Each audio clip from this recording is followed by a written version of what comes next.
episode 173. And if you're joining us live on YouTube right now, there are 5 of us up on screen at the same time. And that means my good friends, Nick, Evan, my brother, Josh, and Ben are here all at the same time. We're excited about this. Guys, just a general, yes, you're doing well. Everybody? Yeah. Yep. Yeah. Cold and snowy in the Northeast. There you go. See, I wasn't lying. I am here with everybody. Episode 173. Hot and humid in the Southeast. You're down the Southeast. You're missing all the snow. We have a big one lined up for you. This is the first official crew, all of us together. Evan, welcome back. We'll talk to you a little bit later about what you have going on. We have Eagle McMahon lined up to tell us what's been going on this offseason and the big news that was announced today. But before we get to that, I want to say thank you to our sponsor for this episode, Disc Golf 978.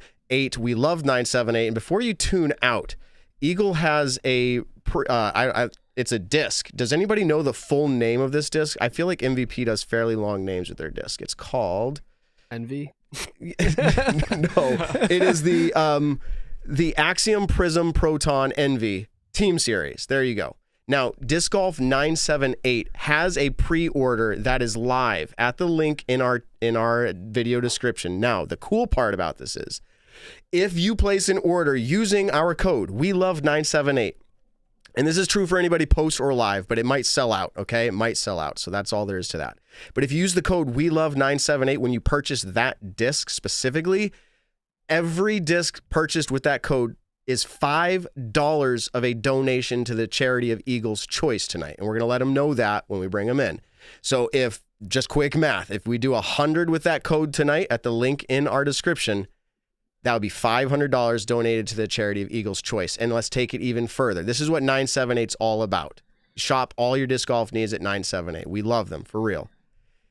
Also, if you are local, New England local, and you're near the shop, or you just want to make a trip there, they're really cool people, and the store is amazing. They have a lost and found. Now, how many people have had to use a lost and found at some place somewhere, and then great. But how many times have you had a disc show up in a lost and found, and you're like, they never contacted me? Well, they contact everybody. And then guess what? If you don't get your disc after being contacted about it for 90 days, then they make a boatload off of you. No, I'm kidding. Here's why 978 is cool. They don't make a penny off of that. What they do is any unclaimed disc either go to a school to intro kids to disc golf, or any disc that they do sell off the lost and found goes directly to charity. So for a week, this week specifically, including the Envy disc sales for Eagles disc here, $5 per disc, they're also going to do any sales of the lost and found this week go into this same donation to charity of Eagles Choice. So check out Disc Golf 978. They're incredible. Things like this make us love them. This is what they're all about. We couldn't say enough good. Thank you, 978. All right, guys. It is the new year. You're all here. And interesting. There was a crew out in Des Moines. Minus 17 degrees was the actual thermometer. Wind chill was minus 45 degrees. This is week number 652 that they have played on Sunday. 652 weeks without missing one. And they weren't going to let the cold hold them up for this one. What's the coldest you've ever played in? Anybody here beat that minus 45 wind chill? No. I mean, I've been sub freezing, which means minus or under 32 degrees Fahrenheit. Did all their discs just shatter on any impact like that? Is that I don't know. But we watched the Chiefs game the other night, right? And Patrick Mahomes' helmet. Yeah. So I mean, cold times. I think it's interesting. Disc golf is not held back by any weather. I played in a team challenge that was not very cold, but extremely in between. You know how we play the game, which would you rather, like wind, rain, or snow? Mm-hmm. Every single one was present at the same time in my last tournament round. So it was incredible. So there you go. All right, guys. I think we're pretty much ready to jump right into it. So let's do it. Let's welcome to the show, Eagle McMahon. I think we got cool music. Here we go. Boom. Whoa, that was quick and easy. Let's go. Let's go to the interview with Eagle here. Eagle, welcome to the show, man. How are you doing? How am I doing? I'm doing fantastic. Feels pretty surreal right now to be looking at myself in public, in public on the internet, with an MVP shirt on, which is, I never thought it was going to happen, but here I am. Here you are. Congratulations on that, man. A lot goes into these decisions, and we're going to actually hopefully talk about some of that for sure. So can we start there? Like, how long ago did these talks start taking place? We know you've thrown some of Simon's discs in the past, and you guys are friends. And when he moved, you said we're still friends. But like, how long ago did these talks start taking place? I think I saw something mentioned, maybe USDGC, but that's speculation. When did this start happening? Right. So as some people may know, this is my contract year, or 2023 was. So I signed a 3-year deal with Discmania, and I knew at the start of the year that there was going to be some rumblings, which as time goes on, like at the start of the year, I didn't think I really was leaving Discmania, to be completely honest. But as things progressed on, I work with an agency, and after we were contemplating when we want to start reaching out to some manufacturers, but generally speaking, after Worlds is when my agent reached out to potential places for me to land. And MVP was one of the places that I was interested in. Of course, I had some great connections at the company with Simon. I was always, every time I stayed with Simon throughout the year, I would go through his bag and feel some of the discs and be like, wow, that actually feels pretty good. So it's definitely a place that I had in the back of my mind, but it wasn't until the latter part of the 2023 season where things started really taking shape. Can I ask in follow-up to that, and you're not the agency itself, of course, but are there NDAs as part of this? Like, do you say, hey, like, make sure nobody knows I'm inquiring? Or is that something they do? Do you know about that? I feel like there's some NDAs. I don't know exactly, so I have to be a little bit careful what I say, but generally speaking, like surface level stuff is all good. Yeah, because I'm just thinking like, ooh, and I would imagine like a company like Discraft or MVP or like they don't want to tarnish their name by being like, hey, guess who inquired today? But I find that interesting that you're reaching out and they're reaching out and it's all kept a secret. We'll ask that question a little bit later.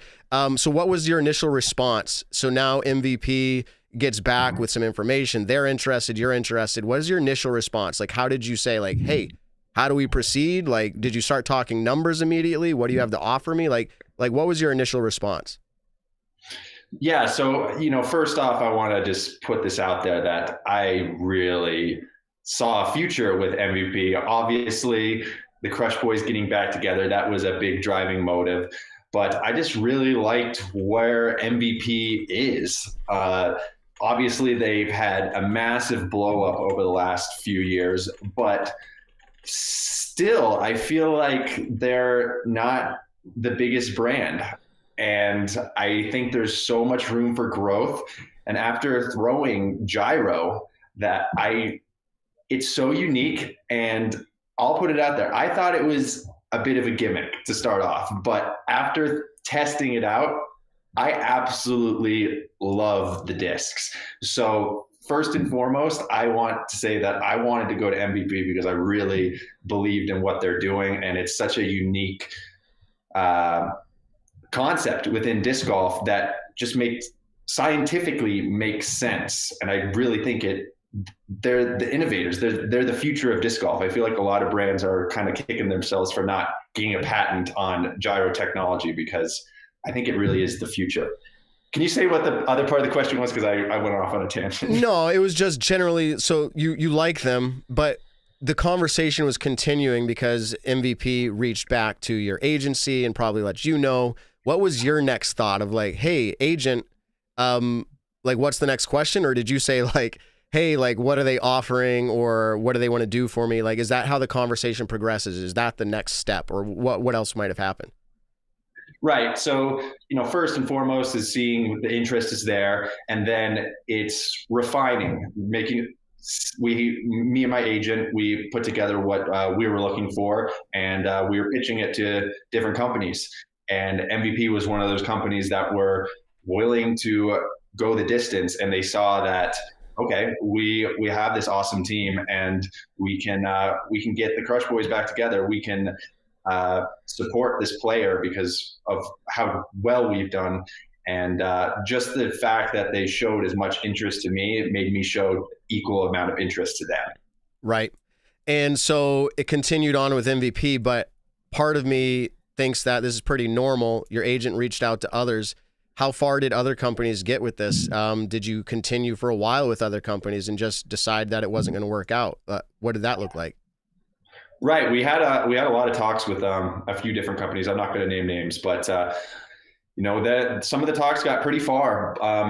Essentially, it's just a lot of back and forth, a lot of emails, but closer to, say, late October, November, that's when we started to really narrow down where we wanted to be. And MVP came out on top for a bunch of different reasons. And I just feel like the future is extremely bright with MVP, with their technology, with their team, and where they are in disc golf. I just thought for the next 5 years, at the very least, it's a no-brainer. Did one of the manufacturers' names rhyme with Winnova? We were doing a lot of speculation, and I was keen on that for a little bit there. And it sounds interesting that you did have other, I'll say, suitors, if you will, and you got quite a distance, it sounded like, with some of them, but you landed with MVP. Hey, thanks for your time. I'm going to pass it over to Josh now. Awesome. Thanks, Matt. So, Eagle, I actually want to follow up with was Discmania one of those manufacturers that were in the mix? You talk about your agency going after Worlds and starting to engage. I assume you were still considering Discmania as part of the potential staying with them? Of course. Yes. I was at Discmania for 9 years, and I thought I was always going to be at Discmania. Discmania felt like it became synonymous with my name. And if you were to ask me at the start of the year, I would probably have said, very good chance I'm going to end up back at Discmania. And I still have the utmost respect for Discmania. I had an amazing departure there. I was able to go up to the warehouse. I gave everyone a hug, and I absolutely love those guys. And there's literally no bad blood between us. But I think what Simon said last year rings true for me. It's just something so new, something so different. I don't want to call it a dark side of the disc golf tour, but it's a side that people don't really see. It's when you're out on the road and you're doing the same thing over and over again. When you've been to Emporia, Kansas, like 15 times in your life, you want stuff to change up your tour, change up your day-to-day habits, and new discs do that. Going to play different courses with new discs just sounded so appealing to me. And that is probably the number one driving factor in my interest of going to a new manufacturer. I just wanted to really switch it up and try out a different product, because I'm a total disc nerd, and MVP has an insanely big lineup that I'm absolutely loving getting to become more familiar with. And I think moving forward, it's a spark that I really wanted 9 years into my touring disc golf career. Yeah, it's crazy, right? I mean, you grew up over those 9 years. It's been fun watching the professional scene, and like you said, synonymous with Discmania. I can understand changing and getting fresh, something new. That in and of itself is some value. I imagine changing and refreshing and doing something new also has some economic benefits to it as well.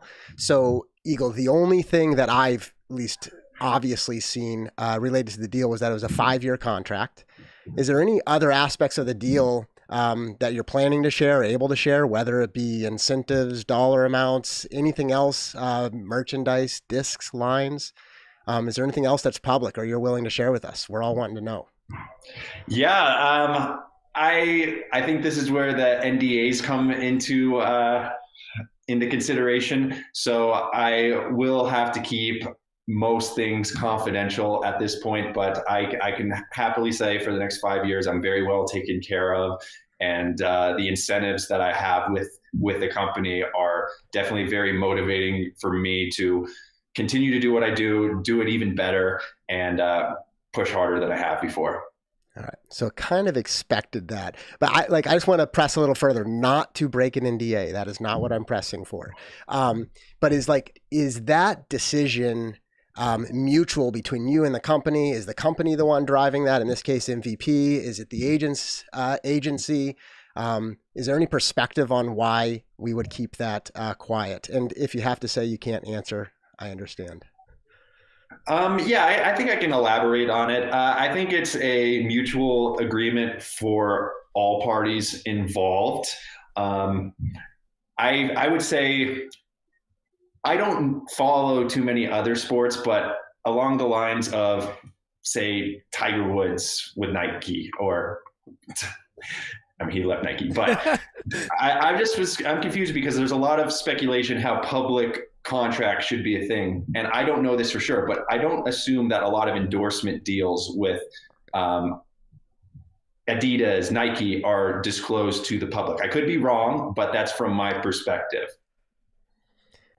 Yeah, no, I think you're right. We're operating in a weird spot in disc golf where like a team kind of has to have their finances out in the public, but also the team is not necessarily selling certain product of the player. So it's a weird balancing act. I can see both sides of it, but as of right now, just for the parties involved, we came to the conclusion that it was best if we keep it confidential. Yeah, no, I understand. I mean, it's kind of funny because, like you said, it's a little bit, we're stuck in the middle.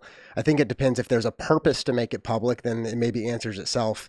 If not, I agree. Like if I get a new job, it would be pretty awkward if somebody asks me first thing, like, hey, what are you getting paid? Mm-hmm. It's like, well, what business is it of yours? So thank you for bearing with me on that question. Of course. In the disc golf world, we all have our expectations. But Eagle did say it was a deal that if he passed up, it'd be doing himself injustice. So it had to be pretty sweet. And he says you'll be happy for 5 years.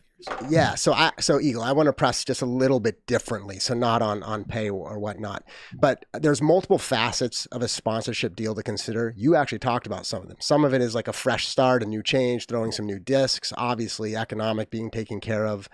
But I'm curious, like how maybe this is more like your agency. You said you actually prepared a plan. You had some things that you were looking for, at least a range of considerations.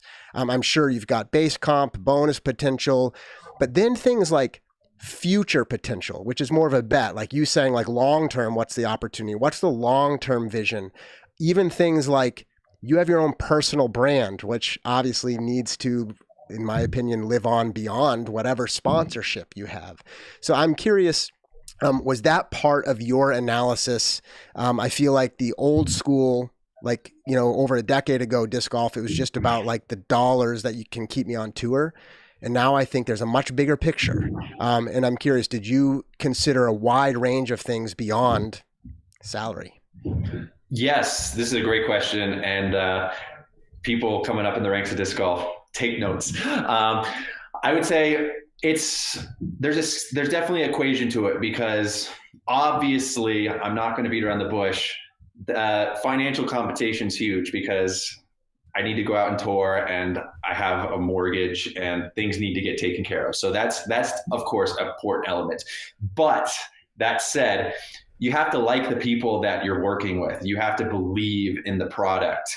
And with MVP, I had the fortune of visiting them up in Michigan, seeing their operation, meeting the owners, meeting everybody who works at the company. I can honestly say they're really great people, and they're going to allow me to be myself. And I feel like that's something that you can't really put a price tag on. Feeling comfortable and making sure you find yourself in the right place early on can really set you up for success down the road. So that's one aspect of it. Obviously, the discs, that's a major component. And that goes hand in hand with believing in a company. If you don't believe in their discs, then I don't think you can have a really genuinely good relationship. And I did a lot of research with MVP before I put my pen to the paper, because I wanted to make sure that I was using a product that I could fully get behind and endorse. And they checked that box for me. And then, of course, future growth potential, making sure when you're writing a contract, you don't want to limit yourself. And with this 5-year deal with MVP, there's so much growth potential for me. What's on paper is great, but if I go out and perform extremely well, they're going to want to take care of me and create many different cool products and collaborations in the future. So it's multifaceted, and when they all come together, that's when you know that you have a really great partnership. So this is kind of maybe my last question before we move on. Did things like your own personal branding, right? Obviously with your name, Eagle, it lends itself to some nice, Eagle-oriented branding. Did you lose any particular branding or trademarks that we are familiar with that you have to leave with Discmania? Are you able to kind of bring that over? I think I've already seen some of that on the promotion from MVP, but just curious about you maintaining kind of that, your own personal brand as it meshes with MVP going forward. Right. So I get to keep my logo. Discmania didn't have any use for it moving forward, so they just said, go for it, keep it, which keeps it easy. I really like my logo, so that was very kind of them. Disc names like the Cloudbreaker, Razor Cloud, Rainmaker, that's all Discmania's creation and intellectual property, so they'll do what they will with it. So I'm not taking any of those things, but other than that, I wouldn't say that there's anything more than my logo in terms of intellectual property that Discmania is withholding. Awesome. That's great to hear. Well, I'm going to hand it off, but I just want to say, again, I think because you've documented so much publicly, Eagle, it's pretty interesting, meaning your earliest vlogs and kind of seeing how you as a person, not just a disc golfer, I truly mean as a person, just living life publicly, whether you always wanted to or not. And I'm sure you've got lots of private aspects as well, but us seeing you go through some of the ups and downs, the challenges to win, the goofiness on the road, the friendships, then, winning, all these types of experiences you've had. It's been a pleasure to watch, and it's fun to see you and others in similar situations get these opportunities. It's a fun job to have where we get to interview people on some of their best days. And so it's really fun to do that. So Nick, I'm going to hand it off to you and let you grill Eagle with the actual hard questions. Yeah. Getting grilled. Love it. Well, first off, big time congratulations. Just signing and change of pace in life. What an incredible opportunity this is. I want to allude a little bit earlier. You were talking about how much you really loved the discs. And I know this is kind of a basic question, but what do you like about the discs, and what kind of, clicked for you when trying out new ones? Yeah, that's a great question. First and foremost, I really like that a lot of their discs offer more shallow options. I don't really like deep discs in general. So there's a bunch of discs out there that just don't really fit my hand well. Like I didn't really throw the P2 on Discmania because of how deep it was. So the fact of the matter with MVP, they have a lot of amazing throwing putters, almost like hybrid between mid-range and putter style discs that I've been really wanting to have in my game. And I'm extremely excited to throw the NV, throw the Watt, they have so many options within that lineup. And then also their discs are actually really overstable. They have some incredible options. So like, for example, there's this disc called, it's out of production right now, but it's called the Limit. And it's a 14.5 speed, just super overstable disc that I'm extremely excited to throw. And then a bunch of other 9, 10 or 9, 11, 12 speed discs that are on the very overstable side of the spectrum.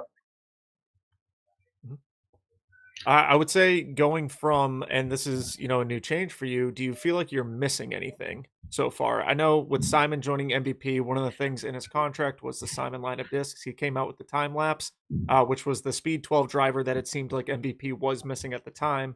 Now that that's out, do you feel like there's anything else in the lineup that you're like, let's work on this, or I think I can make do? But what do you feel like you're missing?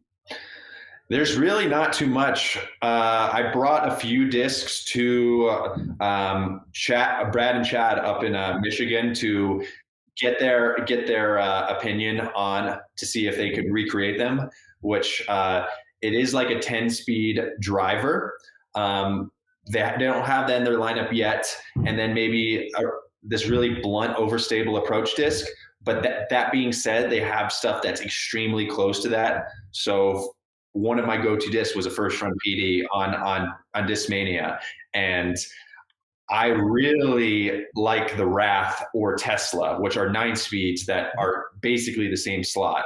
And then for that overstable approach disc, you have the Entropy, Pyro, Deflector, and Runway, which, I mean, there's 4 discs right there that could essentially fill that slot. So I don't think there's really any holes in the lineup right now. Like, I think we're going to try to optimize certain things, but generally speaking, I think I'm ready to go.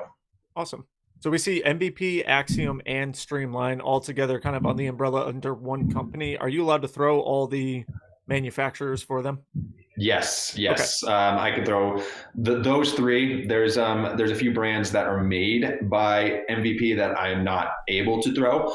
But within those 3 companies, everything is free game. Gotcha. I guess we'll kind of go over into contracts a little bit. I know a lot of stuff is NDA'd and kind of hush-hush with this, but maybe you can kind of answer this question. Is MVP made you an offer that you feel like, wouldn't it have been smart to not take it? Did that same offer or kind of same offer go to Discmania as well to say, hey, if you guys match this, maybe I'll stay? Or was it really just the change of scenery and change of pace that really led you going to MVP? It was definitely the latter. A lot of the offers I had were very competitive, but what it came down to is what did the future look like, and what did I want to do? And with this MVP opportunity, I felt like it was the best way to spice everything up in my life. And that's basically the reason I couldn't refuse it, because wherever I went, I was going to be well taken care of. And I would have been happy anywhere else I went. But I felt like the pure ecstasy, the pure joy was at MVP. Oh, definitely. This will be my last question, then I'll send it off over to Ben. But there's a great saying in the world, and it's called buyer's remorse. How did you feel when you actually put the pen to paper and signed your name going to MVP? Was there any, like, oh my gosh, what did I just do? Like, I spent 9 years with Discmania, or was it just an overfilling amount of joy that really kind of settled in afterwards? And do you feel any sort of weirdness? You were saying at the beginning of the show, like, hey, it feels weird wearing MVP on the shirt right now. It feels incredible, but it feels weird at the same time. Is there any sort of like, oh my gosh? Well, the way that everything progressed, I kind of knew I was going to be on the team late October, but I actually didn't put the pen to the paper until January. So there was just a lot of back and forth, legal stuff that was going between the company and lawyers just to optimize everything. So when I signed the contract, I was like, okay, finally. But no, there's absolutely no remorse. I went to Michigan, I guess it was around a little over a week ago, to see their operation. And if there was any remorse after signing the contract, it got completely washed out, because the whole operation up in Michigan, meeting everybody there, it was mind-blowing. Their warehouse is absolutely massive. All their disc manufacturing is state-of-the-art. And just seeing Brad and Chad, the 2 brothers who own the company, work and see their passion for the sport, I immediately felt like it's the perfect place for me to be. And I couldn't be more grateful and excited to represent this here brand. It's the second time I've done that. It's like the weatherman. You got to go backwards. It's like, which way am I? Actually, I got one more question.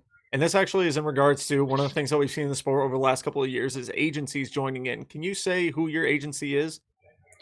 I think I can. They're Feature Card Management. Mm-hmm. And then how do you? Yep, go ahead. Sorry. Yeah, they work a lot with the Paul Macbeth Foundation. Okay. And then how do you feel like the process went with having an agent versus before not having an agent? Right. So it just streamlines the process, no pun intended. But yeah, it's hard to market yourself to other people and without coming across as, what's the word I'm looking for? When say, like, it's just to go sell yourself saying I'm worth this just feels weird. At least it does for me. So the fact when you can have an agent do it for you, that just makes the whole process a lot better.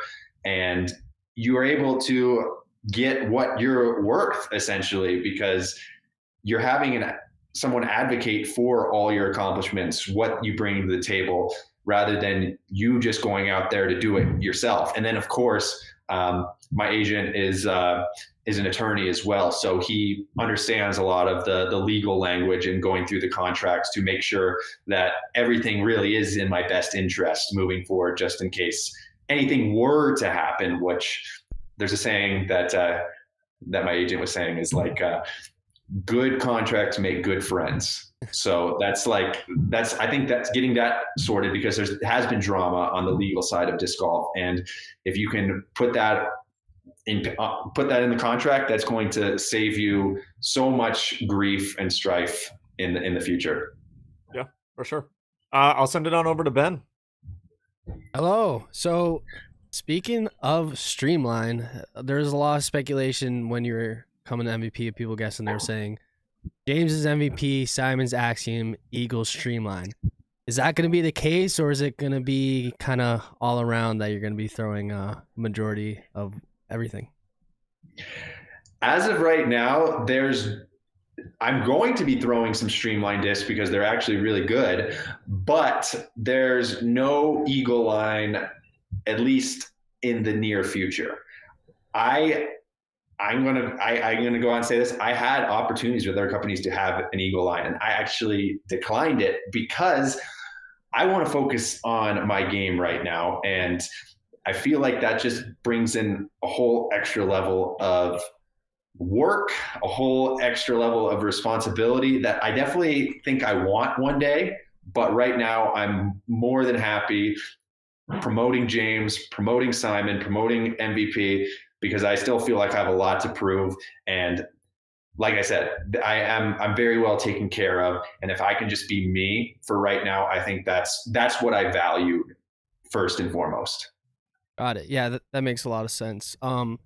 So like relationships wise, how, Simon's seen as your on-course best friend, to the public eye.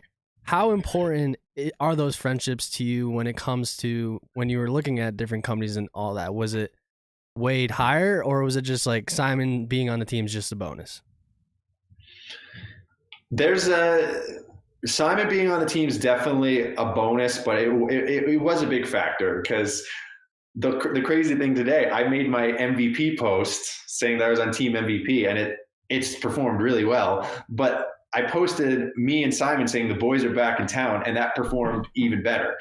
Wow. And that was posted afterwards. So like, that was definitely a notion in my head, thinking if the Crush Boys reunite, that kind of brings justice to the disc golf world. And just outside looking in, if I was a fan, I'd want to see that. So that was important to me.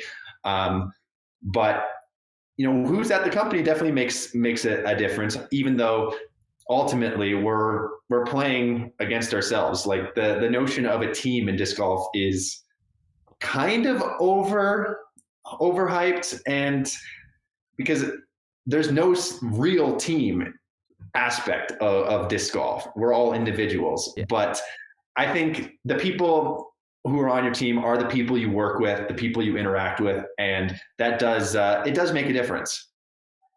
Got it. Love it. Yeah, I think I have one more question, and keeping it short and sweet. You think you do, intern Ben? I know I do. Okay. So my biggest question is, we're all us guys, we're in the media. Normally we find out every single deal before it's revealed. It's just how it is. We don't want to know, because then we have to act like we don't know on our podcast, but it just comes out. Yours was ever since I've been in disc golf, the best kept secret I have ever seen. Can you give us some details on how was it? Like, you only told your family and no one else, or NDAs, or how is it the best kept secret ever? Because no one knew where you're going other than a few people who were at MVP. Yeah. So from my perspective, while it was kept, I mean, there was so much speculation towards the end that it almost didn't feel like a secret, but it was speculation. So I guess that was the good part. Just really tried not to tell anyone. No one really knew. Simon knew, obviously, my girlfriend and my dad. But other than that, I was really trying to keep it on the down low.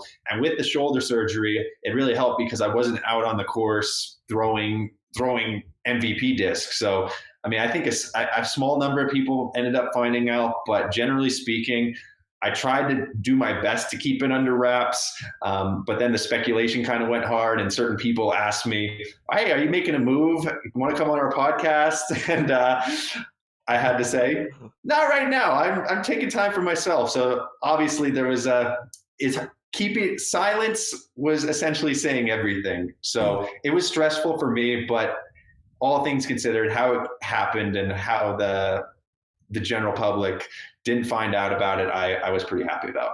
Yeah, so I guess I do have one more question. Sorry, Matt. No, this isn't me. Well, because you said, is that it? I guess I do, because you alluded to your shoulder surgery. I was watching a live at the Discmania warehouse where you're saying you got up at 4 a.m. to do your physical therapy. Like, you're taking it very, very serious, which we love to see as fans of disc golf. We want to see you out there as soon as possible.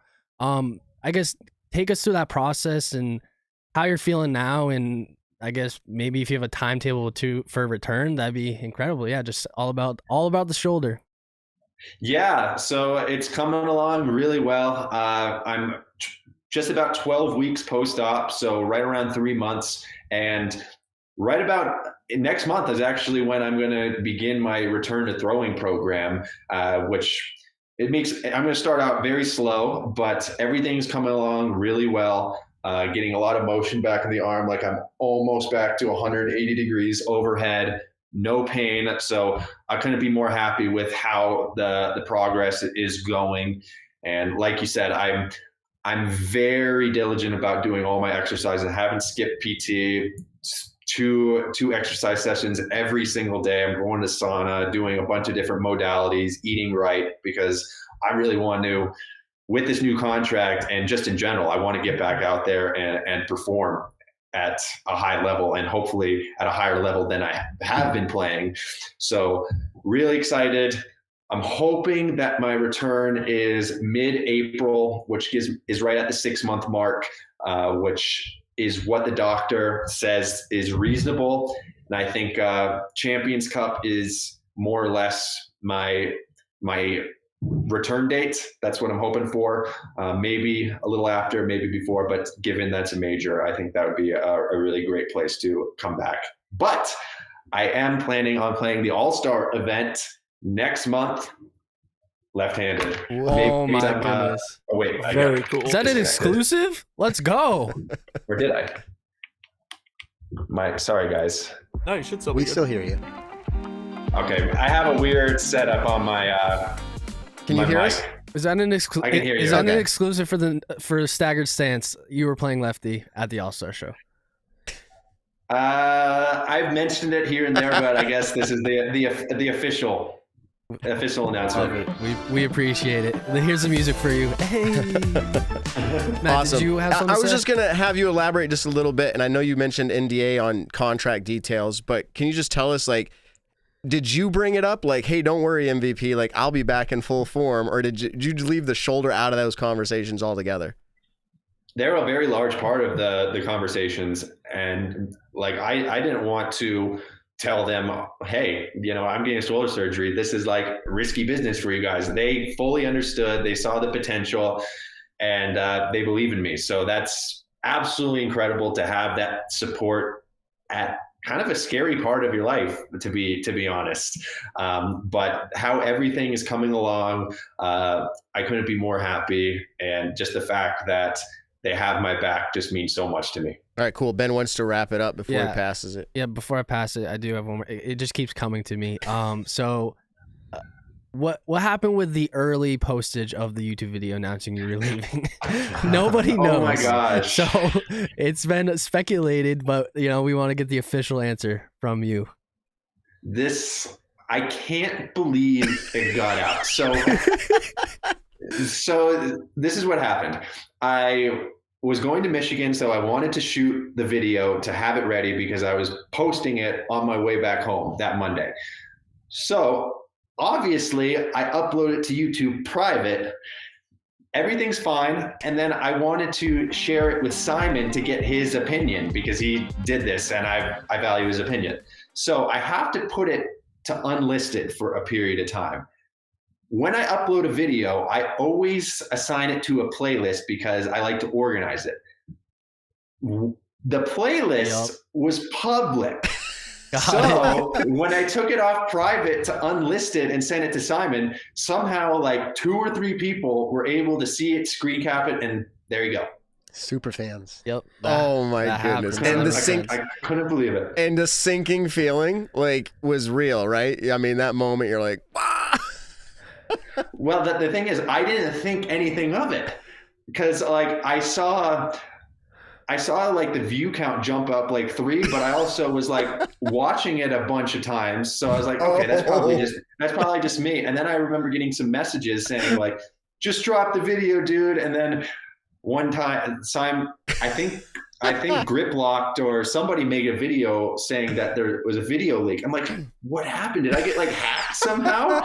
And then it took me a while to figure it out. I'm like, oh, okay. The playlist was public. So it was such a bogey on my part. But the funniest thing, seeing how it progressed was no one believed the Reddit guy. Right. They just thought that he was the little boy who cried wolf. And then the funniest comment I saw after everything was everybody needs to go apologize to that guy. they made him feel so bad. That's awesome. That is true. That is funny because I honestly thought too. I'm like, if he's right, nobody believes him. If he's wrong, it's funny because he's. Anyways, that's interesting. Evan, let's throw it to you. Yep. First of all, welcome back to the show, Evan. It's been a while, but go ahead and take it away. All right. Well, we mentioned a little bit on the shoulder talk, so I'm going to keep it up just a little bit. You started mixing in forehands last year. You got to fully rehab and get back. But what is your plan regarding forehand specifically? And are you going to set maybe a throw limit or a power limit to your throws? Yeah. So I probably wouldn't have got the surgery unless I wanted to get the forehand back because last year wasn't necessarily the season I was looking for per se, but I still am very proud of how I did. I was 5th in Pro Tour points, won 2 silver events, and finished the year ranked 1 in the world on UDisc. So I obviously wasn't a slouch, but I just know what could be with the forehand. So this year, it's going to be me testing the waters. I'm definitely going to rehab it and hope to have it back to a certain degree come the majors, but I really don't want to rush it because this whole shoulder saga of instability, I'm really sick of it. So I want to make sure I rehab it right first. So first and foremost, you probably will see a game similar to you saw me last year before I can really start gaining confidence. I'm going to really try to work on the lefty too, just as the lefty's always been my backup plan for that shot. And right now with the All-Star event, new disc, it gives me a really good opportunity to go out to the practice field, try to get that dialed in to a certain degree. So I'd say in a perfect world, if I get my left-handed shots up to around 400, 450 feet consistently, at least the more open style, less technical shots, just left to right shots, that'd be great. And then maybe more technical shots, I can bring the forehand back just to keep the pitch count low, just for overall longevity in disc golf. Well, love to hear it. Thanks for partly answering my next question, but I am going to dive into it a little bit more. You mentioned the 2 silver wins. You didn't have any major or elite wins, which was the first time since 2017 that's happened in a season for you. Although you did have a killer middle to end of the season, since the starting with the Pacific Northwest swing to the end of the year, you only had 1 non-DNF finish outside the top 10 and that was an 11th place finish at the Tour Championship, an odd format, of course. You don't have the chance to maybe work back into the top 10. You also finished top 10 specifically at every major of the year, and you're the only MPO player to do that at all 4. So you alluded to it a little bit, but I kind of want you to grade your season a little bit more and how you felt it was for an Eagle McMahon quality year. Yeah, I would say I'll give it like an A-, because I am very proud of it, because there was multiple times throughout the year where things weren't where I wanted them to be, but I was very focused. I knew it was my contract year. I really wanted to put some good finishes up there, and I feel like my season was a little bit slept on, honestly. Like, obviously not getting the Elite Series wins, and I was extremely close at a bunch of them. Like, I had a lot of final round chances that I wasn't able to capitalize, but still a lot of great finishes. So I'm happy with the year. A- is probably the grade I'll put on it. I do think your season was slept on. I want to real quick before I leave it off to the rest of the crew. Just going to say your place at each event, and it might be a little bit slow, but I really want to like emphasize it. I'm going to start with Champions Cup. A couple events in the season, it went second. You did have the 55th at OTB, but then first, 5th, DNF, 4th, second, third, first, second, 9th, and then 11th. That is a killer season. Wow. And so I appreciate the insight into how you felt about it. And that's all I got. That'll do, my friends. Thank you. Yeah, thank you for shining some light on it. I appreciate it. That's funny. We got this audio keyed up for whenever Evan says something fantastic. That'll do, my friends. That's something Evan, we caught him on a vlog once doing that. So there you go. Hey, I've asked a few people this, including other people who have made off-season moves. I just want to see your opinion. Is this the biggest off-season move, Eagle? You? No comment. All right. That's probably the most polite thing to do. I think we all agree it is you. How's your dad doing, Pat? He's in our chat sometimes. I put the bat signal out there in the chat. He didn't respond, so he's either ignoring us or he's not watching. That's okay. How's he doing? He's definitely watching right now. Oh, we called him out. There you go. He's definitely watching. The chat loves him. What does he think about this move and sponsorship? Is he as excited as you? He really is. When I started bringing MVP discs in the household, he's not someone to really get excited about discs. Like when I was throwing Discmania, of course he showed his support. He has some of my signature discs in the bag, but he's kind of like an old school disc golfer. He liked throwing rocks, Firebirds, things along those lines, and he kept them in his bag for a long time. He has like a full gyro bag now and is beyond stoked. When we went up to the warehouse, like he picked out like 2 boxes full of discs, and all he talks about is like what discs he's going to throw. So he's the most excited about discs I think I've ever seen him. So that's awesome. It's cool to have that kind of support, and just like we're a complete gyro household now. My dad, my girlfriend is on the team now. MVP picked her up, which congratulations to her. She's amazing, and she's going to be able to play a lot more tournaments this year. So it just feels really good, and I just know that it's a really fun time ahead. Awesome. All right. There might be 1 or 2 more closing questions, but I don't want to forget this. Our sponsor for the episode tonight, Disc Golf 978, they are donating $5 per disc sale that are pre-sales on their website. What he's holding in his hand, is that like that? That's the one they'd be buying on. Not that one, but that mold, right? Yep. Okay. This is the Prism Proton Envy. This is actually the first time the Envy's ever been made in this specific plastic. I had a Prism Proton Pyro from way back when I first started getting MVP discs. And I'm like, dang, that plastic is really pretty. So I talked to the team manager, Andrew, and was like, let's make the Prism Proton Envy happen. And my goodness, is it beautiful. I'm very excited about it. And yeah, Matt, what were you saying about... Yeah, so the link is in the video description, or you can just head over to discgolf978.com. Any disc that is pre-saled through them using the code, this has to be clear so they know it was here, We Love 978. If you use that code and purchase that disc in the pre-sale, Every single one, $5, Eagle, from each sale is going to go to the charity of your choice. And let me add on to that. They have a lost and found where at the end of 90 days, if no one has claimed it and they've reached out, they don't make a penny off of it. They usually either sell them for charity or donate them to a school. But any that are sold, all sales this week at their local store will also go to the charity of your choice. So we will be reaching out to you with 978's information after. But is there a charity that you'd like this donation to go to? Wow. Thank you, Disc Golf 978. That's absolutely incredible. Thank you for doing this. Like, that's just amazing. I gotta pick UPlay. UPlay is always out there doing really great work, bringing disc golf to schools and children, giving the next generation a chance at disc sports is absolutely incredible. So gotta be UPlay. Awesome. That's fantastic. So I'll just say while supplies last, the pre-sale is not unlimited here. The discs are very collectible right now. So anybody have any closing questions here as we get ready to send Eagle on? I think you might have other interviews lined up for today, tomorrow, the next day, but we're happy you came on here. Anybody have any pressing questions you want to ask before he goes? You mentioned while supplies last, and Eagle, whether you know or not, I am curious on what you can say or know. But there's lots of talks about MVP just they're selling so many discs that they don't have enough to supply shops and people selling discs.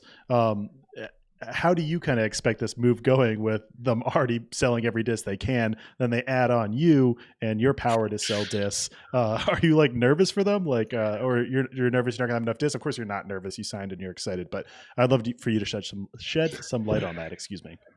Right. Yeah. So first and foremost, I'd say it's the best problem to have possible. It just shows that discs are moving, but going to Michigan and seeing their operation, the amount they've scaled to meet demand is incredible. They built a new warehouse on top of their other warehouse to hold product. So even though their inventory is a little bit low right now, in February, I believe it's February, very soon, don't quote me on this, they're going to be restocking 11 of their molds.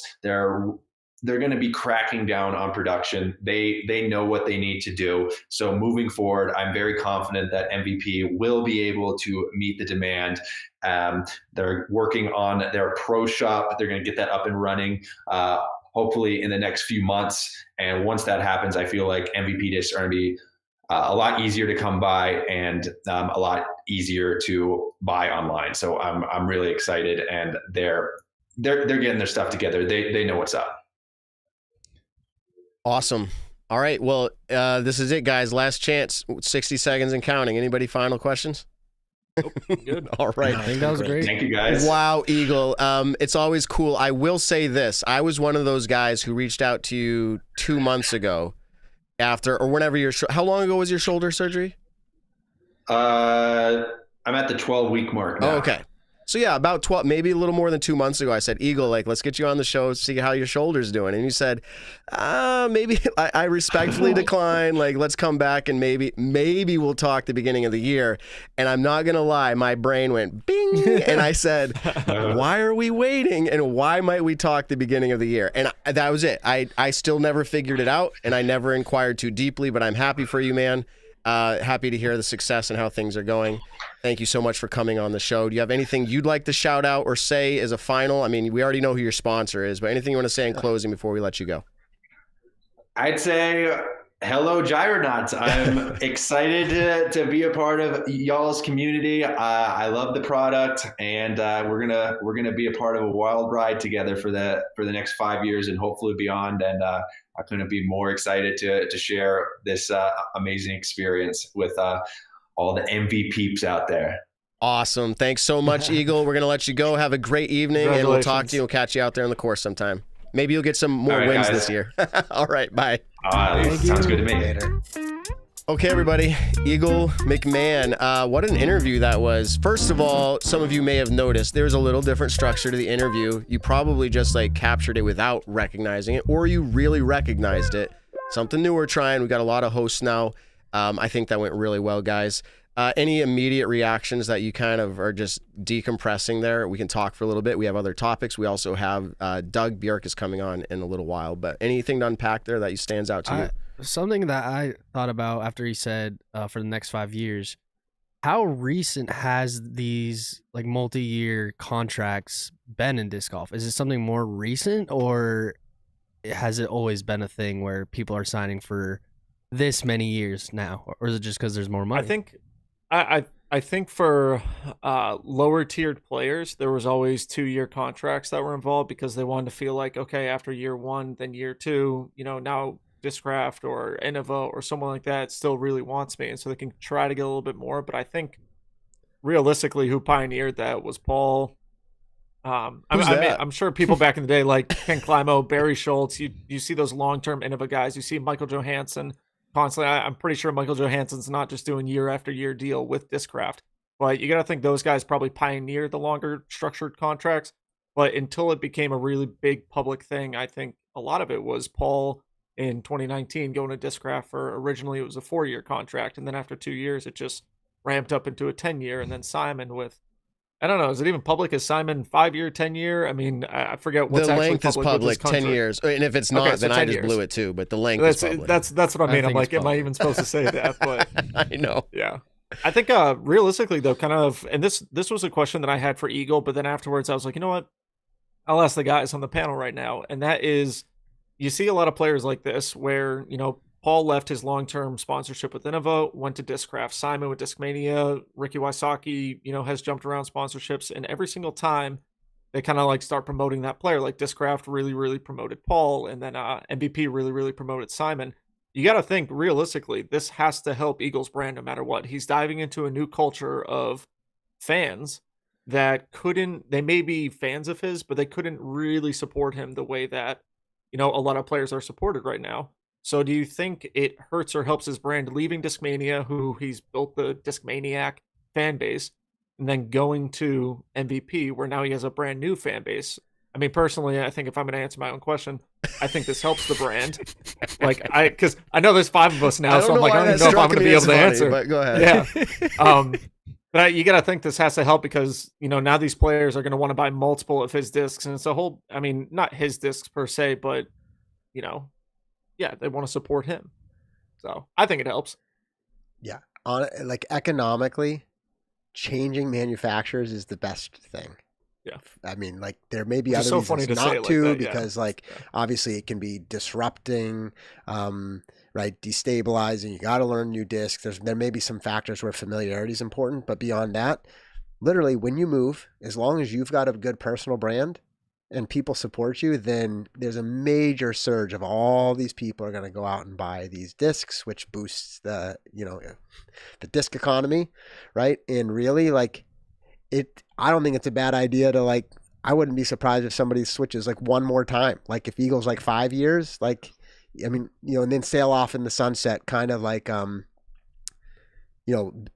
some of these other big names will have the potential to do as they start to kind of transition to a different phase of their career. Shout out to Pat McMahon. He did stop in the chat. He said hi to the whole crew. So there you go, Pat McMahon. Right. What a guy. And also, follow up. Can you believe this? We've made it to this point in the show where we haven't even mentioned Gannon Burr.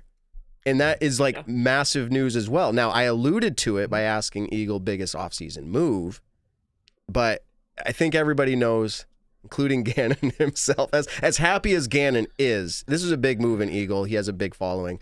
Evan, you were going to say something maybe in line with that. Is there anything you wanted to say?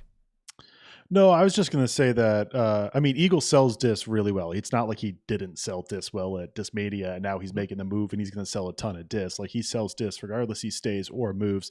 I think it also depends on the player. I'll throw out one example of, an assumption. I don't have anything to prove until we see it, but a player like Nate Sexton staying at Innova with his Tour Series Firebird, and then his assortment of other discs that have his name on it or he's tied to. Those are really valuable. And if he moves, sure, a Firebird equivalent would be notable. But I really think he has a good setup there. And I think there's other players who can kind of settle in and have a good relationship with the manufacturer. And that's the best move for them to stay there. But certainly there's lots of potential to move and lots of disc sales. So I think it's generally a good thing. But you were going somewhere with Gannon Burr, and I do have some thoughts on that as well. Yeah, I just feel like... But I wanted you to finish your thought. Yeah, it's obviously it was a big move. I think it wasn't as big, and we've chatted about this for a while in our group text, because of the lawsuit. And obviously it seemed like some amends was made there, but everyone under the sun was assuming that he was moving, and it was pretty obvious that he was going to. And so he did. He didn't get that same intensity of the move, but we didn't even start out with it, primarily because Eagle announced today. Our show is today. But that's my point is, we're all talking about how moving is better for you. Gannon set up 3 years with Discmania, Eagle 5 years. To Josh's point, I think we'll see these players move again because I don't know, unless they're really excelling with their company, that they're going to get the raise, and that's just how business works. Usually you have to move to get that raise. All right, moving on from that talk a little bit, and by the way, we'll line up the Gannon Burt interview. I say we will talk to Gannon about what his plans are for the season. We'll probably do that on our regular show next week. Alden Harris also moved along, was announced today. I thought this was kind of fun, guys, because we discovered accidentally about Chris Clemens' username changing to DG Clemonade from DD Clemonade, and it was on one of our shows. And not that he's the biggest off-season signing, but he is finally signed now with Discraft. And I thought it was interesting and funny to note, his username went from DD Clemonade to DG Clemonade to now DC Clemonade. What a move that was. Marketing at its finest. Yeah. I want to talk about the fun kind of jokes he was having. I mean, I think it made the rounds that his van was at the Discraft either factory or in the same town as Discraft, and people were like, "Oh, Chris Clemens to Discraft," but then his girlfriend, who presumably was traveling with him, announced going to Discraft. What was it, a couple days beforehand? Yeah. And he commented places like, "Oh, that's why the van was there," pretty much saying, That's "Hey, where I'm you going took my somewhere van." else." Yeah. Like she's the one going to Discraft. It's not me. And then boom, a couple days later, he's going to Discraft. So that one took me by surprise. Ben, you said in the Eagle interview, we hear a lot of things before or disc golf rumors get around, and you kind of know what's going to happen. Yeah. Even this Eagle one, we didn't 100% know it was going to be MVP until really happened. Maybe you were like 90+%. Fans really felt like it was going there, but it didn't feel like a surprise. That Chris Clemens one, although maybe not as major as Eagle McMahon, really felt like a surprise, and that was cool to see. And so I like that. Props to Chris for kind of getting people off his trail and having some fun with it. Yeah, and people don't love hearing us all talk about, hey, we know things, we can't talk about them, and Ben was really accurate. In a lot of ways we don't want to know, so it's weird because we appreciate people reaching out with sources on news and information, but it's more fun to talk about the offseason when you don't know.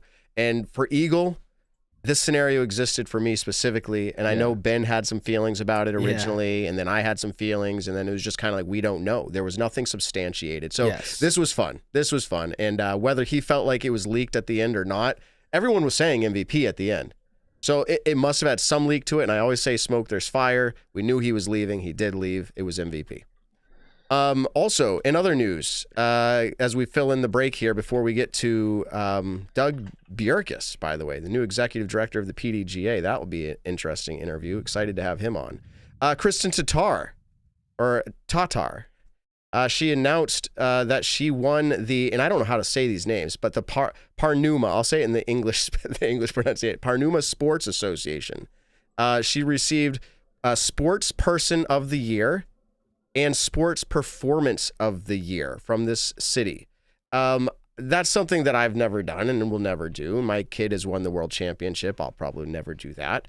To win multiple years back to back these elite, prestigious awards from her country or city that's pretty spectacular. Is she going to continue to do this? I know we haven't started the season yet, Evan, but you are our guy that looks at these performances. She had an unprecedented last year, I think. What do you think, Evan? Is she going to keep seeing awards like this? They certainly love her out in Estonia, and that's the really cool part about having a country that's a great country, but a little bit smaller in size and population. That when you have a player kind of make this global presence, whether the sport is disc golf, that's of course growing, but not the biggest sport ever yet.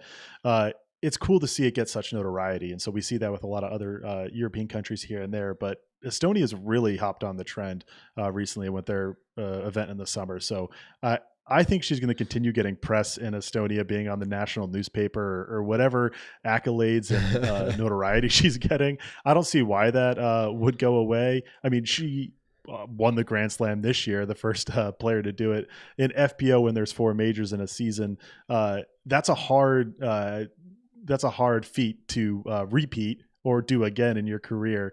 But that doesn't mean she's going to lose notoriety in Estonia. If she just continues being a phenomenal player, the best in the world for her division or whatever else, I think they'll still love her and support her and give a lot of press to her accomplishments.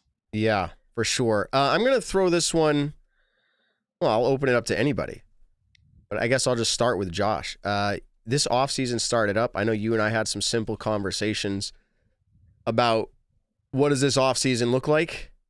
Putting your ear to the ground and trying to feel it or hear it, feel it out.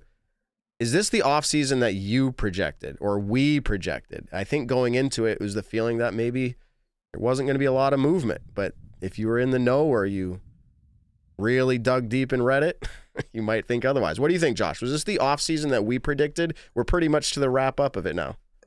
Yeah, I mean, so it's interesting because I feel like everything, like it's not so the moves that happened, here's how I'm trying to say it, are big moves. I'm excited about them. I think they're creating some excitement. This Eagle, right, sponsorship deal is point in, makes that case. But in reality, I don't feel like there was a lot of big movement. It was one of the quieter off seasons in a while. And by quiet, what I mean is kind of the unexpected turmoil, the surprise deals. In reality, it was a contract year for Eagle, and it just seemed like there was a good chance it would move. And then as it got closer, it seemed more obvious. We all know the Gannon situation, and those are the 2 big names we're talking about. There certainly are a whole other list of names behind that, but those are the 2 that I can think of, and neither of them were surprises. So I don't know. So anyway, I'm excited. It's a good offseason, but it kind of held true to what I might have expected. Nick, did you feel the same way? I mean, you are in the know with a lot of stuff as well. Did you feel like it was going to be quiet, or you kind of thought stuff was coming? It was definitely a quieter offseason than I think we've kind of been used to in the past. But I think one of the reasons for that is in the past, a lot of players have broken contract and, left to go to different companies. I mean, realistically, but now that players are signing these 3, 4, 5, 10-year deals, it's going to become scarce when we have big offseason news like this. Like for Eagle, we have to wait until 2029 to talk about what's going on with his next sponsorship, whether it's staying at MVP. Paul, we got to wait till 2030. Simon, we got to wait till 2033. So yeah, in the offseason, it's going to get a little bit more scarce. You're going to see players like one of the big ones that isn't the most notable player, but he got 3rd place at the World Championships a couple of years ago, Tristan Tanner. Latitude 64 departed from them, whether it was they dropped him or he left, but he signed with DGA. And so players of that caliber, I would say, we're going to hear about a lot more. But when it comes to the big names, it's definitely going to get a little bit harder each year that we're not going to hear about them as much. All right. And then finally, last topic here, but it deserves definitely some time. Evan, you've been away for a while. There's been a lot of background moves happening with Statmando. I announced it as the PDGA acquired, and I even related it to Disc Golf Pro Tour acquiring Jomez Pro. Dude, a lot has happened. You're now working full-time Statmando. Congratulations on that, friend. And what do you want to tell us about that? Anything going on that the people want to know? You're back here. You're on our show. We're excited about that. What's going on, man? Well, yeah, first off, I was listening to the show and I heard you put the Statmando team in the same sentence as Jonathan Gomez. And that's, I don't know if I quite live up to Jonathan Gomez's name being an icon in the sport and all he has done. But certainly nice to hear it in the same sentence. Dude, you have a collector's card. How well deserved it was. Yeah, that's another thing is thanks to Brixton, I have a collector's card and it's kind of in the non-player section, and it's like Jonathan Gomez, Terry Miller, Jonathan Van Derzen, if I'm saying that correctly, but JVD, everyone knows him as Johnny V. So being in that company, those are some big names in the background of disc golf. So it's very humbling to be in the same sentence as those. Although you of course know me well, and maybe you're just trying to hype me up, but I do appreciate it. You mean well. But yeah, I along with Hans and Dion of Statmando have joined the PDGA full time. So we have been working there since mid to late December. It's been a big change. I mean, just, changing careers, changing new job. That's a big life change. And so getting used to the new job, it isn't disc golf and no disc golf. And so there's certainly some things where it's I already know this stuff, but then think about still changing jobs. It's a lot of change and getting used to, new schedules and new, kind of working habits and how you work with the team. And I'll say that, have gotten to speak and meet with, the tech team and there's a lot of incredibly smart people in this group. So I'm really excited to work with them and the incredible team. And I should have led with that. I'm joining the tech team within the PDGA. There you go. So working on, the whole PDGA tech stack. So it's really exciting getting into a lot of that. And I know people are going to be asking about StatMando and what they expect to see, and know that is, the brand of StatMando is now under the PDGA. And so it's still, the plan is to keep it as it was, I think is the best way to describe it. And so you'll still see the same awesome stats that we try to post on social media or feed to the Disc Golf Pro Tour or however else we get it out to consume for people. That is all still going to happen. And hopefully there's no changes seen except for the better. We of course have lots of ideas to continue to improve StatMando and the stats that we develop and work on. And it's one of those things where I think we have an infinite amount of ideas, but then only a finite amount of time to work on it. So going from working on it part-time in our spare time after, our other job hours to then be working on it full-time certainly makes us excited, and hopefully we can attack a lot more of those ideas we come up with. The interview with you and StatMando could go on and on. So I think it deserves a lot of credit and time to think about where we could go in the sport. You've been a part of our show now for, is it actually a few years, right? 2 years? No, he's going on. Ben just said 2 years. I'm 2 years. And I felt like I was on this time for a while. Evan's been since 2021. Come when we on. started So, working with him. Oh my goodness. so I guess my point is like, welcome to the show. I clicked the wrong button. Sorry. That's awkward. What have you done? Oh, you're fine. You're Intern really Ben back to fired. intern now. Now, that could be punked because now that was a little leak there, but that's punked. Evan, works now at the PDGA. We got people looking in over your shoulder. But Evan, I think it deserves like this recognition, but it's funny because like we play disc golf with you, you're on the show, we get to know you over all the time. We know you're doing big things. And now you're actually employed and working there. And the chat can agree or not agree, but I think everyone agrees. It's a big privilege to have you on the show. We're glad that you're a part of it. Things will look a little bit different for us, as you can see already, the way this functions and format here. But I'm pretty sure you got other things to do tonight, and so we're going to let you go. We appreciate all the contributions you had so far. All right. Well, thanks for having me for the time being, and excited for you guys to talk to Doug. That was leaked by intern Ben, showing him on screen for just a second. But Your boss. I'm excited to tune in and listen to it after I hop off here. That's funny. Yeah, absolutely. See you later, Evan. Yeah, Ben. So take us to the 4-up because Evan's leaving. Bye, Evan.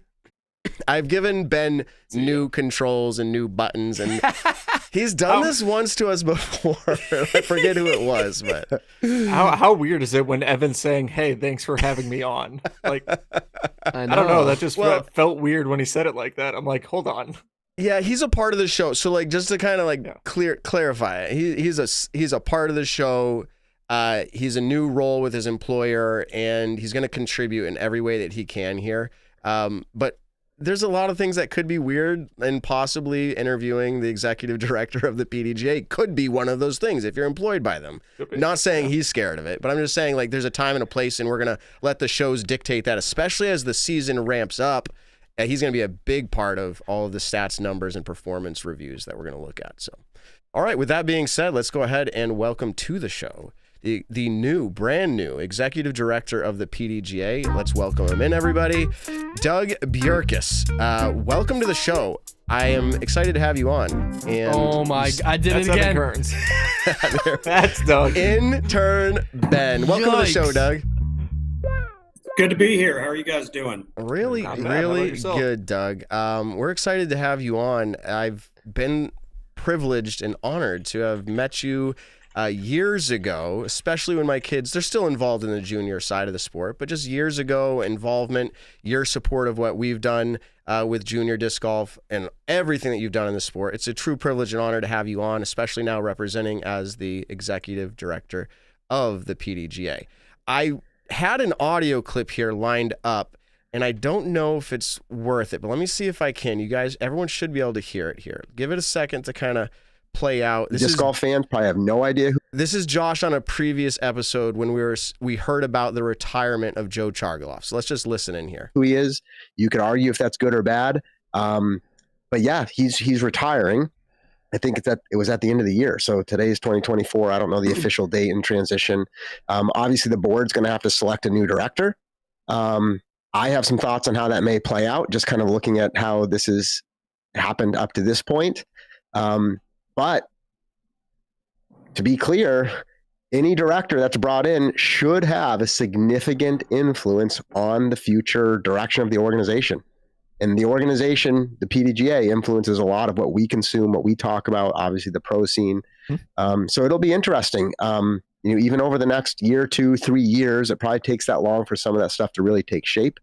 But we'll see if it's a continuation of the same trajectory of what we've seen, everything we love about it, everything we hate about it, or if there will be some changes as a result of new leadership being brought in.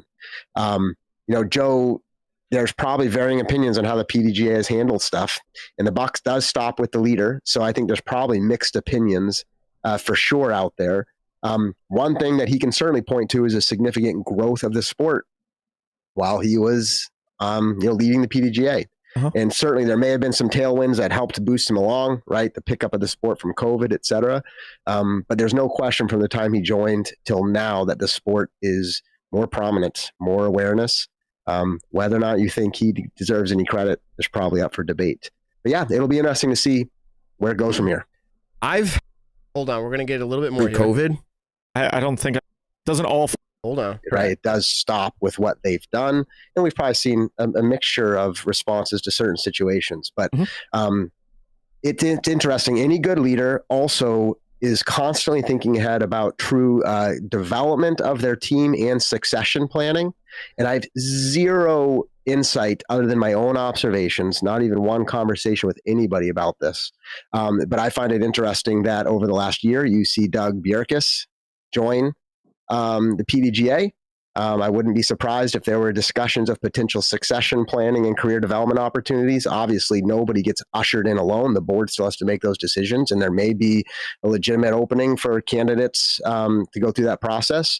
But I think there probably are a handful of names that I would hope Joe and the board had already been considering. As Josh they most likely knew that Joe was going to be retiring. He didn't decide that last month. Yeah. He may have known for the last 2 or 3 years. It's possible. Yep. So Josh called this a few weeks ago, not knowing anything, but just being the future thinker that he is for the sport and succession plans. Welcome to the show, Doug. I just thought it was interesting because here we are 2 weeks later. I think it was about 2 weeks talking. So first of all, congratulations on that. I'm assuming you wanted this or you wouldn't have taken it. So how did this come to be? Is it a surprise to you? Did you see yourself here 3 years ago? No, I certainly didn't. In fact, I saw myself continuing most likely with my former employer. But an opportunity came up within this last year to work for the PDGA. And I thought a lot about, the legacy that I could leave the sport. And, it's a sport I love and I've been around for a long time. And there were some changes at my old employer. Obviously, the purchase of Dynamic Discs by the House of Discs is well known, and things were going to change a little bit. And change is something we need to embrace, but we also have choices to make when there's change. And it was perfect timing. And when I did start though, as the director of operations, there was not an intentional effort to say, well, we're going to hire him and have him do that, and then he's going to become the executive director. I had no idea that when I accepted the job and started working in April that I would be the executive director in January of the following year. No idea. Yeah, I had a conversation with you at Worlds Not an even off the record, just an open, transparent. Hey, what's it looking like? Are you scanning the horizon to see? And you said, hey, I've been settling in, looking around at the things and how they operate here before I try to make any big, sweeping moves or decisions. But now you've done that for about a year. This is just like jumping right to it. Does anything stand out to you that is like the shining star of the PDGA, that they're doing really well now that you're here looking at it, saying, I've seen this. This is stuff we do really well. And then are there things that you've discovered over the last year that you say, maybe we need to really polish this up or change altogether? Well, I think as soon as in any position you're in any job you have, if you get to the point where you think everything's where it needs to be, you're probably not living in reality. So I think there's always room for improvements. To answer your question about what we do really well, we have some great people on the staff, people with some great experience, some people that are well connected to disc golf.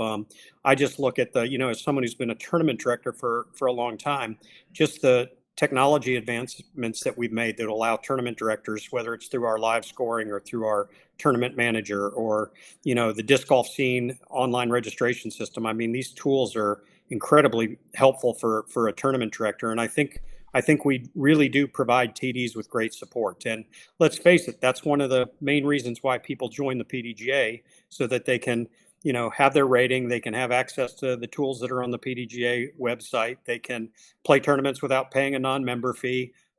We do a really nice job of that.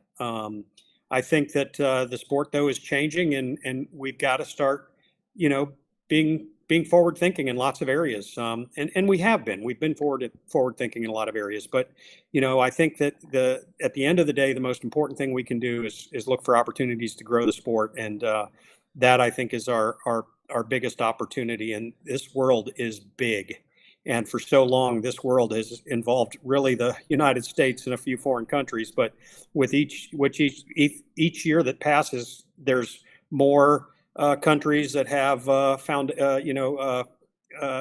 organizations that represent the disc golfers in those countries, and we just need to connect with them and really take a global approach to how we manage the sport. Fantastic. For those who don't know and are aware of our governing body of disc golf, the PDGA, you as the correct title is executive director, correct? Correct. Okay. Yes. Can you tell us what the role is? I'm sure you had some sort of interview and job description, and your familiarity working with Joe the previous year. Like, what is the role of the executive director for those who might not be aware? The executive director is responsible for the staff of the PDGA, and all the employees of the PDGA roll up through the executive director, and then the executive director reports to the board of directors. And the board of directors are 7 individuals that are voted into their positions by the membership. And so I will work very closely with the board and partnering with them to try to make the best decisions possible to serve our sport and to serve the members. Sure. And you just mentioned this. So the board of directors is would you say that's who you are you respond to or responsible to, or they just make sure things stay in check? Is that correct?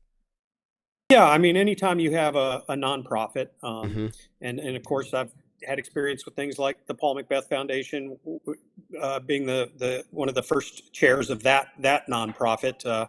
Ricky Wysocki started the Saki Bomb Foundation when he came over to Dynamic Discs, and I helped get that thing launched.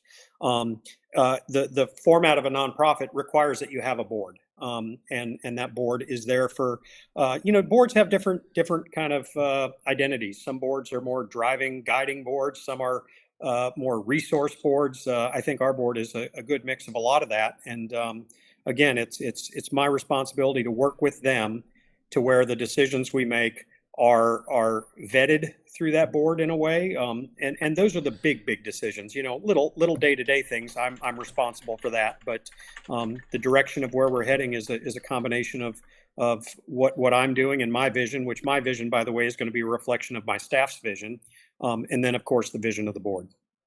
Okay. So there's been an unsettled vocal group.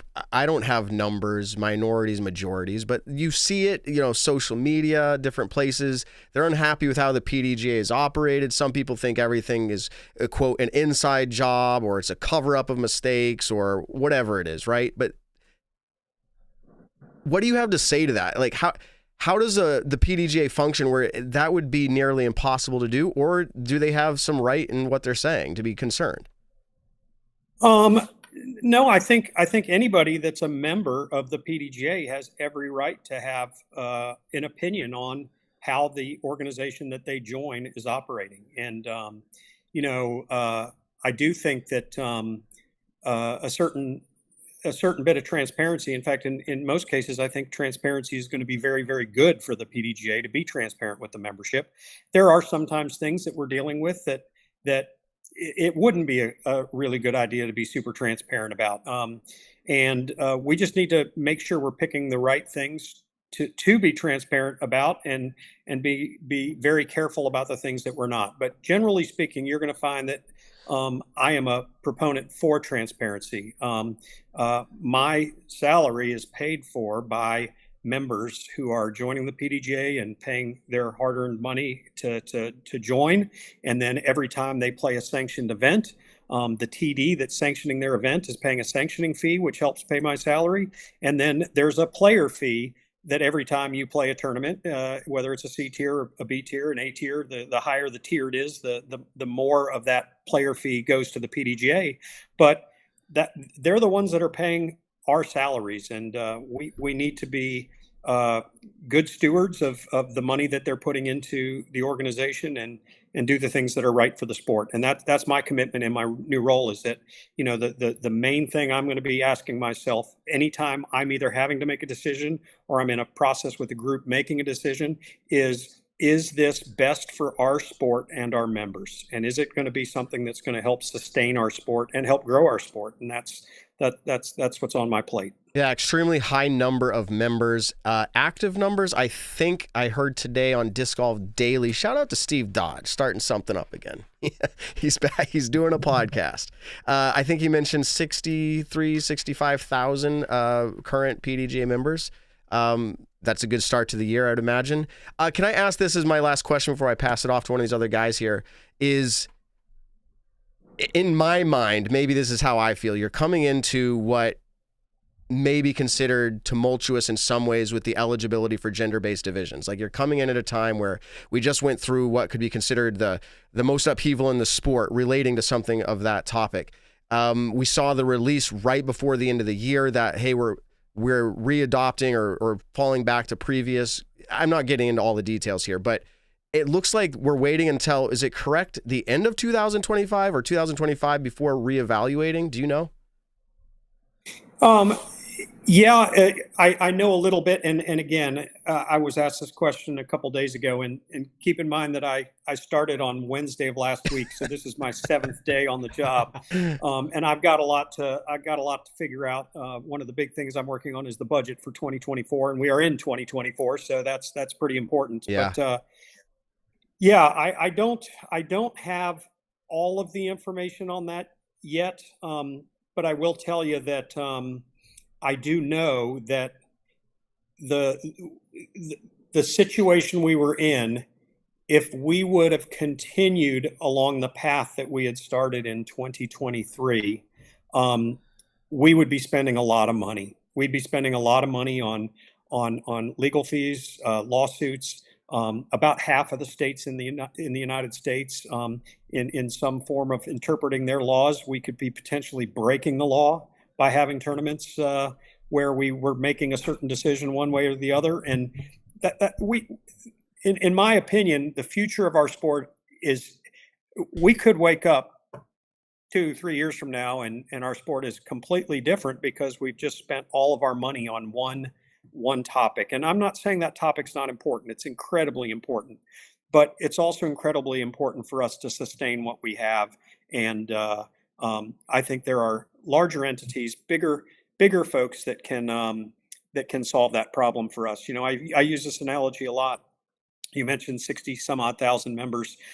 Membership is tough to track over time because you can join at any time during the year. A lot of people don't renew right away because the numbers that you just shared are actually a lot lower than what they actually were during the height of the season last year. But that has to do with the scheduling of renewal. Yeah, I will tell you this, though. I think we capped out somewhere around 135,000 active members during 2023, give or take $5,000 or $10,000. I probably should have a bunch of stats with me when I come on a show like this. But if you think about that, here's, we look at disc golf and we go, man, we're just exploding and we're growing. And during the pandemic, of course, we did. But, you could take all of our active members at the height of the season last year, and you wouldn't fill 2 NFL stadiums with those people.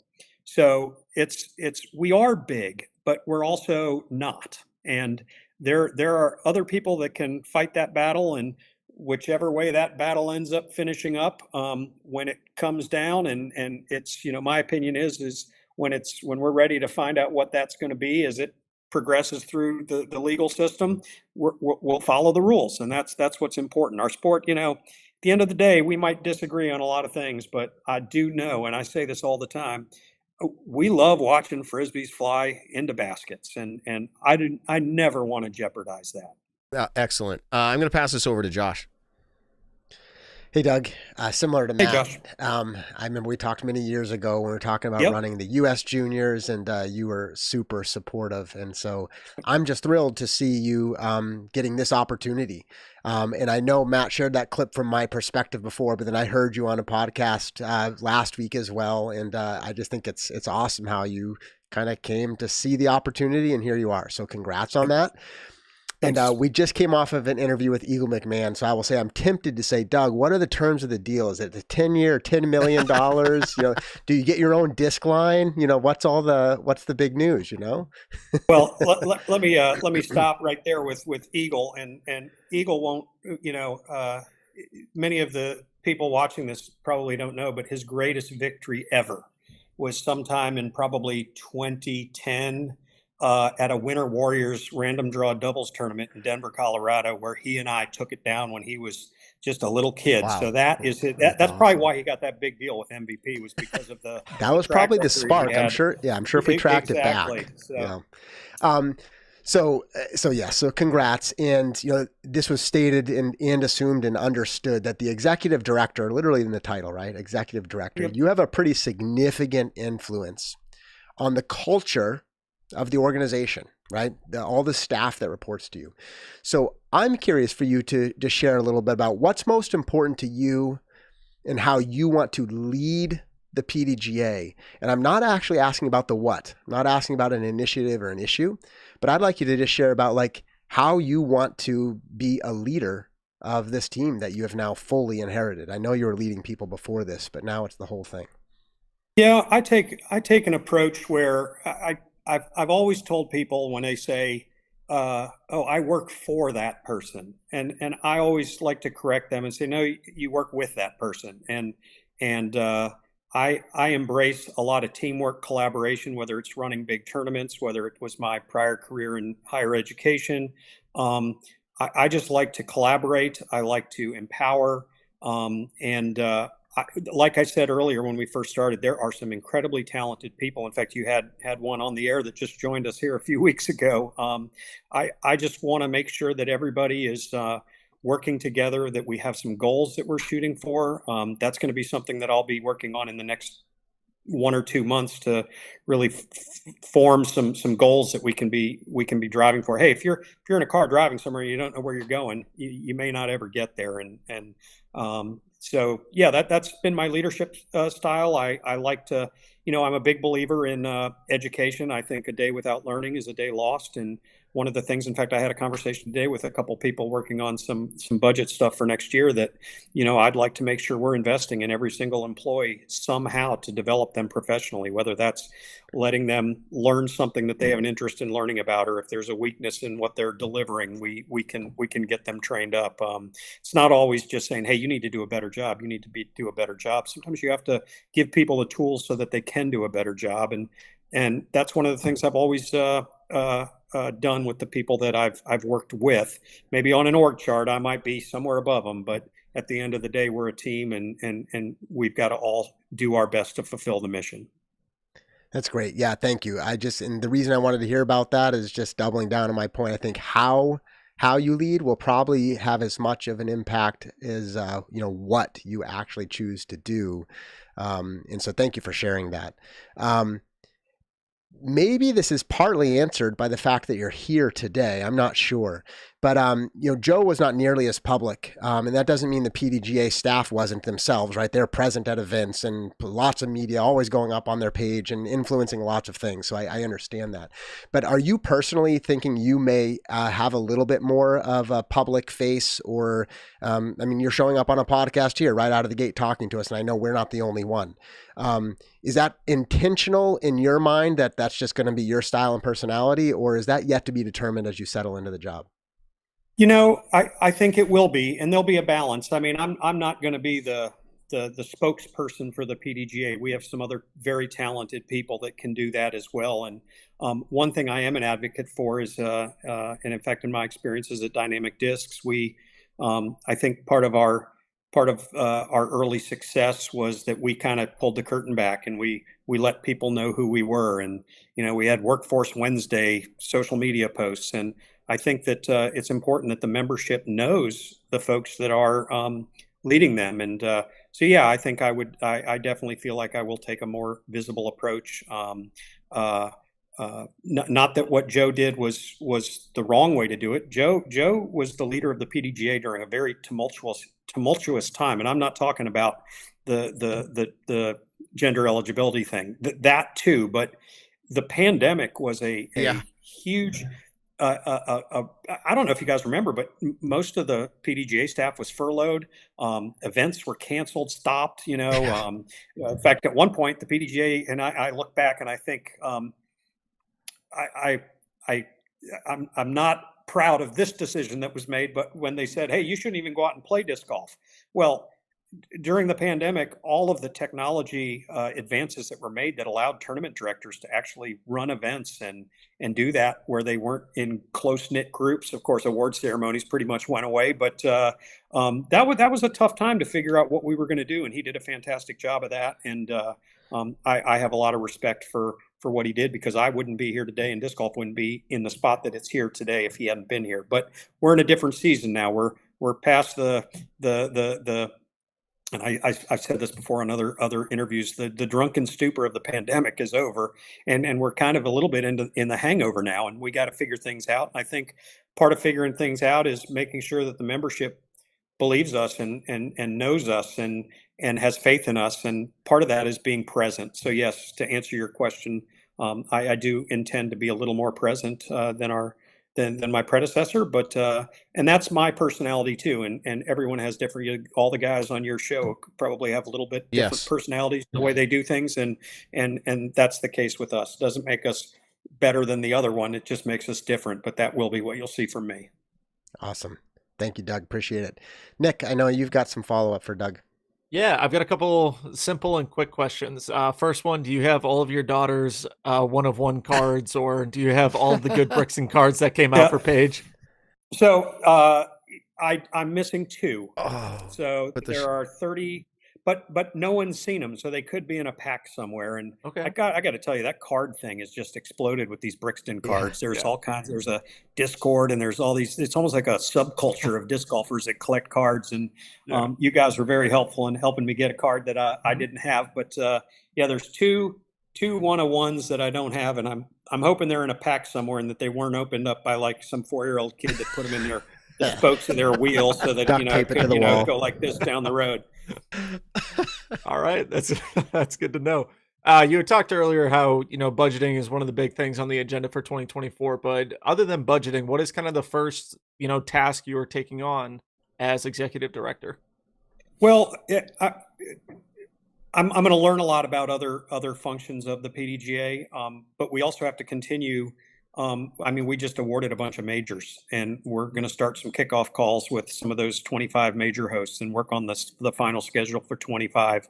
I've had just last week I was on the phone with Jeff Spring, and we're working on the 2025 DGPT schedule and how that relates to the major schedule, and we're out in front of that further than we've ever been out in front of that. So, and I think this a lot of times we tend to in disc golf do things just in time, and I think for us to grow and become more effective, I'm a big believer in excellence through efficiency, and we've just got to get out in front of some things a little further. So I'm still working on things like the schedule, working with the hosts that are hosting our majors in 2024. We've got some great staff that is also doing that.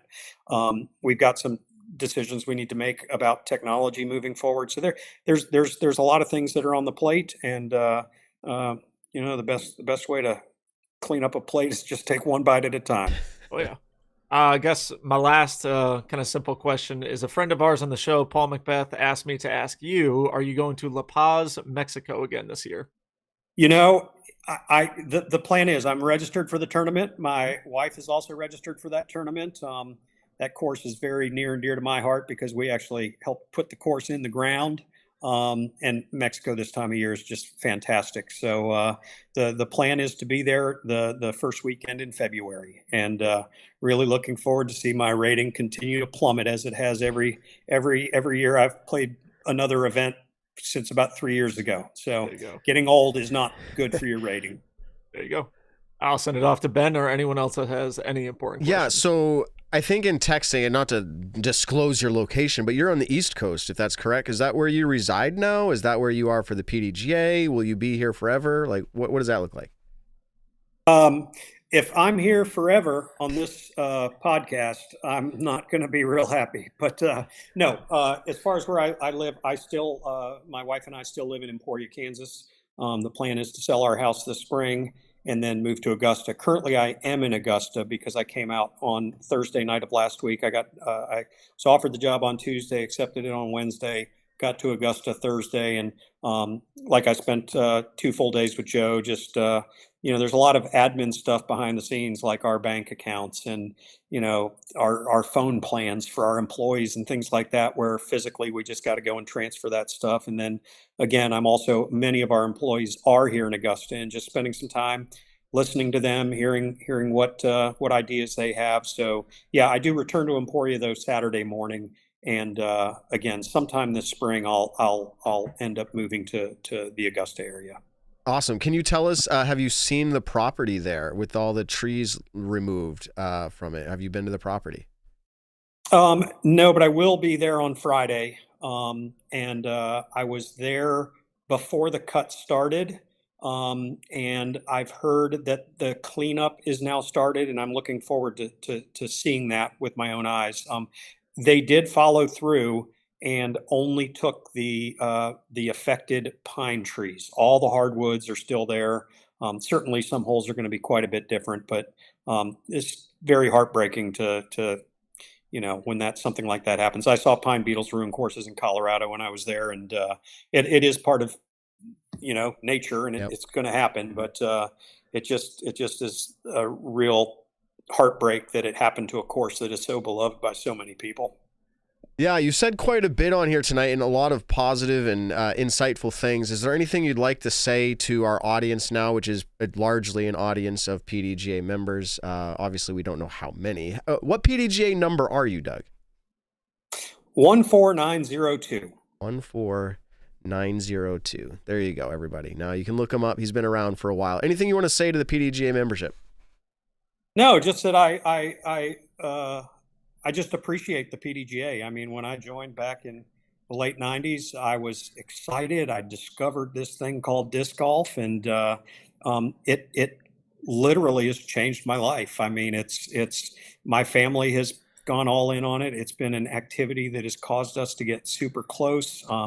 It's my grandkids. We'll go out with my grandkids, who are about the age of your kids when I met them in Emporia, and they just like to throw discs through the park. And and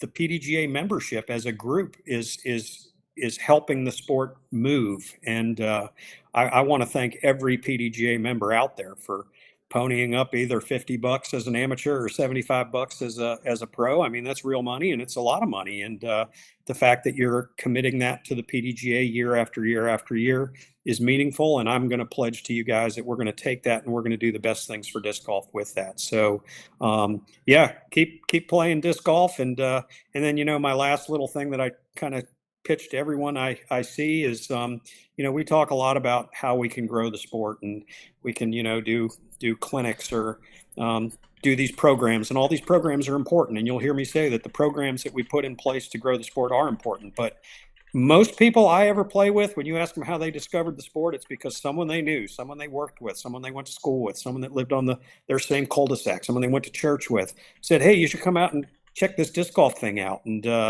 I'd encourage everybody that's listening to, at some point in 2024, take the time and share the sport with someone individually. And you don't have to be an expert. I tell people when they're sharing disc golf with someone, it's fun before form. Just have fun. And that's how I got hooked on the game. And if we can all get out there and tell people about this game, the game will continue to grow. And the bottom line is the more the sport grows, the more things we will be able to do. So, yeah. And last thing, I really appreciate you guys having me on. I love the fact, back when I joined the PDGA, there weren't podcasts. Well, there wasn't even the internet. So, but there weren't things like this that promoted the sport. And I'm really, really happy that you guys are doing what you do. I'm really tempted to say that this is all a farce and that the PDGA just set this whole thing up so that Josh could think that he was right about his prediction. But it is actually real. I guess I accidentally got right, but not the right rationale or logic along the way, Doug. So I'm glad it happened regardless. Absolutely. Thanks for your time on here. I'm happy that we have someone like you sitting in that seat, and that doesn't mean pressure. That just means a lot of people believe in you. And again, not pressure. Just keep doing what you do. Excitement. You've done it for a while. Excitement. Yeah, excitement. All Thanks, right, you guys. We'll let you go. Talk to you later, Doug. Thanks. Yep. All right, everybody. Doug Bjorkus, recently installed executive director of the PDGA. Josh, you didn't know I was going to play that link, and honestly, it played a little longer than I intended. I had to figure out where I was going with it, but we finally got there. You called it. That was insightful. I think you're more familiar with that process of executive leadership, and it's not just a switch that gets turned, but he said he didn't know, but it made sense to you, and either you got lucky or you were just that insightful. I think I got a little lucky, but there also was some logic to be had. Hence, somebody said, hey, Doug, there's a job opening here. And he applied for it, and the board thought he was right, or, right for it. So maybe a little bit of insight and a little bit of luck from my part. But, regardless, as I said to him, and just to say kind of and wrap up here, I think he will be a great leader for the organization. And my question about how he will lead, because look, there's so many issues and there's so many opinions, and I'm not even talking about just the big hot button issues. I'm talking about all the way down to all levels of the game, right? And how he chooses to lead will probably have as big of an impact on exactly what the issues are. I know some people want to just harp on the issues, and I understand it because that's what impacts you. But how he leads will eventually play its way out into the issues. And I think, if he leads well, I think our game will be better off for it. His perspective on making sure that the game and the sport we all love, right, which is really about throwing a disc towards a basket, recreational fun, and also having a pro level. He wants to make sure that is preserved, that continues to grow and is available to everybody. And so I'm looking forward to it. He's 7 days into the role. That's not nearly enough time for us to get any real idea. But he said he wants to be more public. He obviously understands the gravity of the issues that are there. And give him a couple more months. He said he's going to do goal setting with his staff. I'll be really looking forward to seeing if we can see a visible change in any of the direction of the organization. It'll be really interesting to see. Looking forward to it. I personally have had conversations with him, and I will just say I may or may not have the best, read people, know exactly who they are after conversations. But after enough conversations and watching their leadership, you generally have a good feel. And that is what I have with Doug. And so I'm excited. I don't think we're going to see anything massive, but I do think we're going to see this leadership, how do I say it, active. You're going to actually, to his point, he says he'll probably be a little bit more forward. And I think that is something that, frankly, our generation and disc golfers in general would like to have more. And I think just that alone could be a win. So there you go. Yeah. Getting ready to wrap up the show here. Any topics that stand out to you that you want to react to, comment on, or close out with as we get into our last 10 minutes here? Anything at all? Nick? Ben? Did we mention Alden signing to this meeting? In passing. Okay. Briefly. Yeah, in passing. I did it Yeah, with, I think it's fun to have. Obviously, Alden Harris's YouTube channel and all the fun they have, right? Now you've got him, Gannon, Gavin, Silas. yeah, like, and obviously they're still going to pull in their friends from other teams, right? Like they, to some extent, they don't care, but I think it's great that kind of hookup is there. And by the way, Matt, like most people listening to this won't care, but I'm going to have fun saying it anyway. If you go look at Discmania's announcement video for Alden Harris, one of the events that flashes up on the screen is the U.S. Junior Championships in 2018. You and I spearheaded and ran that event, and at the time, That's I've said this before on this show, when I saw Alden Harris tee off on hole 1, Brewster Ridge, just the way he threw it, literally, like as a TD, I was like, holy, like what kind of event am I running? Like these are juniors, and this guy just, and I know it's not the longest, most complex hole, but the way he threw a gentle turnover all the way down there under the basket was just incredible as a junior. He won that event. I've continued to wait and see when he would kind of pop off. And, he had a pretty good year last year. Certainly, not a true top tier level, but it's cool to see him get that opportunity. And he's obviously doubled down on the media presence. My kids ask me every time we fire up YouTube, hey, does Alden Harris have a new video? And like, they just love it. So that stuff works, by the way. It makes a difference in the end. So congrats to Alden for a new opportunity. I'm sure it'll work out great. Yeah, I think overall just the excitement for the 2024 season. In my personal life, I've taken a different role in my involvement with disc golf in general. I think getting more into the working aspect of it, but I think that also is going to allow me to enjoy the professional scene a little bit more. I definitely got burnt out last year just from playing while working in it. And now that I'm more specifically just working in it, I'm really excited to see the players like Gannon, the players like Eagle, Alden, all these players who have switched companies really get out there into the 2024 season. I think I have a little bit of biasness, but I'm really excited for the All-Star event and the Chess.com Invitational. Both of those are going to hold near and dear to my heart for a long time. And yeah, I think just the general excitement of the 2024 season, and then also the World Championships being in Lynchburg, Virginia, which was my home for 4 years out of my life now. So seeing that go there is going to be a pretty awesome feeling too. Yeah. As we get closer to a very big event called the Northeast Disc Golf Expo, intern Ben, yes, he is running that event, and pre-sales for those tickets have been going for a while, but you can get in at the door.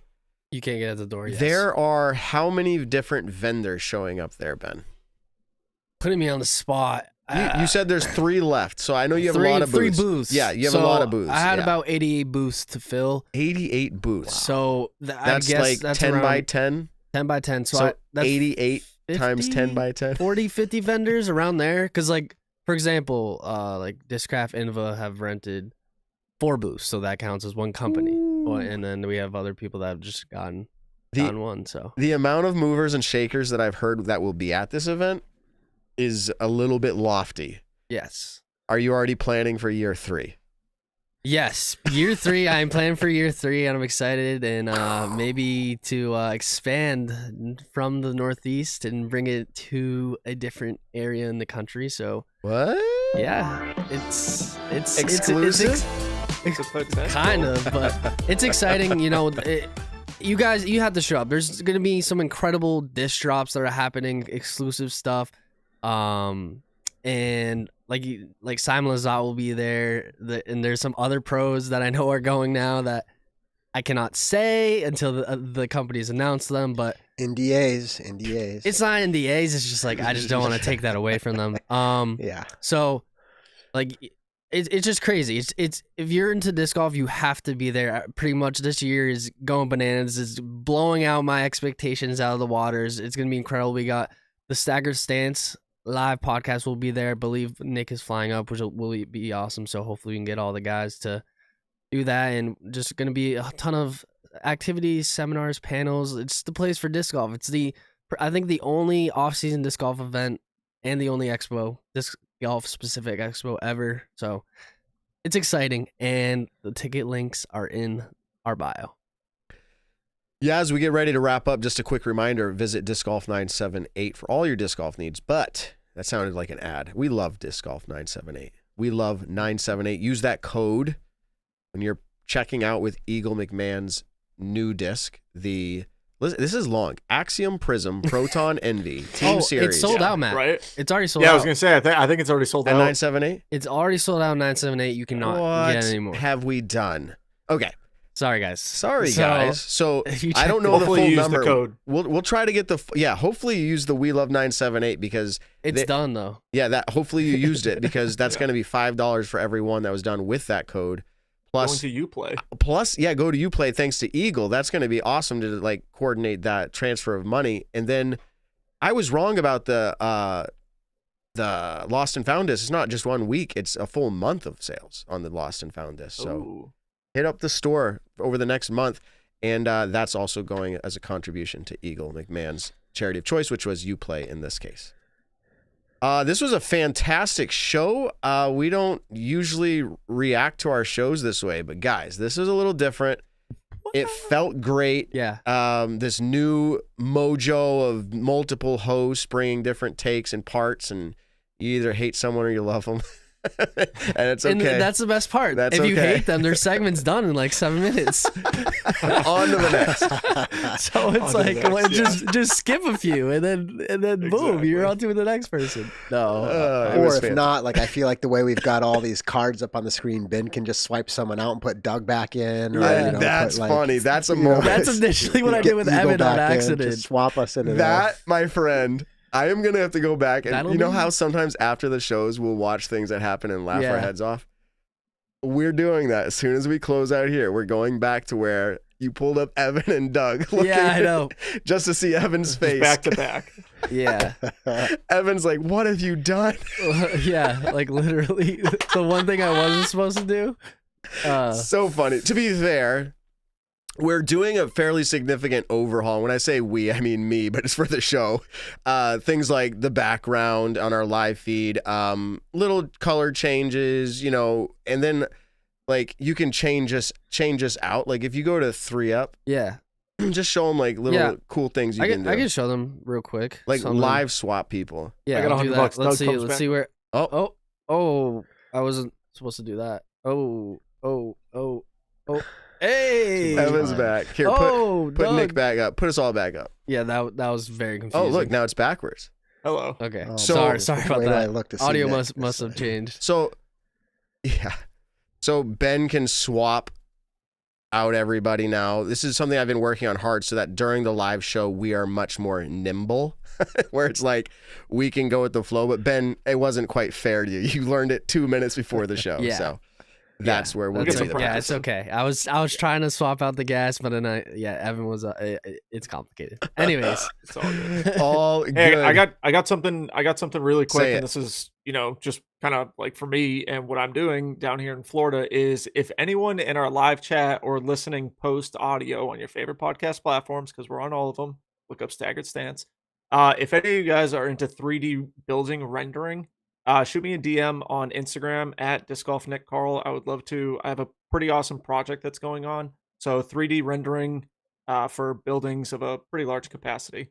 So hit me up on Instagram. That'd be incredible. And I'll kind of make a little funny.